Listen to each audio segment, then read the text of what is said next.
ابھی پچھلے رمضان سے پہلے کی بات ہے کہ ہمارے علاقے میں ایک خاتون تھی، ایسی بھی آج موجود ہیں الحمدللہ، وہ مسئلے وغیرہ پوچھنے کے لیے مجھے بلایا کرتی تھی، بہت پرہیزگار عورت۔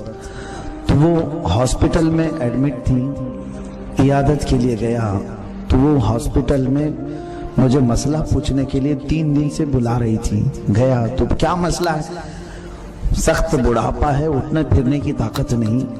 وہ مجھ سے یہ مسئلہ پوچھتی ہے کہ ہاسپٹل میں نماز پڑھنے کے صحیح انتظامات نہیں، کیا میں اپنے بیڈ پر سو کر کے نماز پڑھ سکتی ہوں؟ تو مجھے دل بھر آیا، امت مصطفیٰ میں اب بھی لوگ ہیں جو نماز کی قدر کر رہے ہیں۔ وہ مریضہ ہے اور آخری وقت تھا۔ میں نے کہا اماں جان، میں طریقہ بتاتا ہوں کس طرح پڑھنا چاہیے۔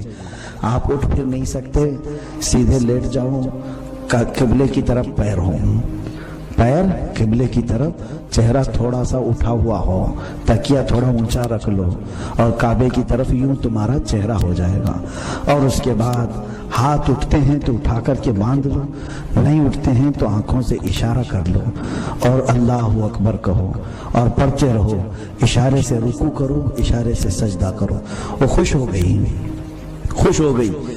اس کے بعد میں آپ کو بتاؤں، مجھے آج تک وہ بات یاد آتی ہے۔ چند ہی دنوں کے بعد انتقال ہوا، رمضان کے جمعہ کو انتقال ہوا۔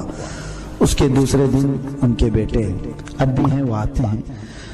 اس بوڑھی خاتون کے بستر کے نیچے چٹیاں رکھی تھی، کچھ پیسے رکھے تھے، وہ لا کر کے وصیت نامہ لکھا تھا۔ وہ لکھی ہیں میرے نام سے اور اپنے بیٹوں کے نام سے، لکھ کر کے رکھی ہیں، لکھوا کر کے رکھی ہے، لکھ کر کے۔ تو میں نے دیکھا تو اس میں یہ لکھا کہ میری زندگی میں کوئی نماز قضا نہیں، بیماری کے عالم میں 17 نمازیں قضا ہوئی ہیں اور ہر نماز کے فدیے کی رقم میں نے چٹھی میں باندھ کر کے رکھی، یہ مفتی صاحب کو پہنچا دینا کہ کسی غریب کو دے دے اور میری نمازوں کا فدیہ ہو جائے۔ اللہ اللہ، اس خاتون کا میں نے نماز جنازہ پڑھایا تھا اور بڑے فخر ہوتی ہے، بڑے فخر سے کہتا ہوں اللہ کے ایسے پاکیزہ بندے بھی ہیں جن کو مولا پوری طرح سے پاک کر کے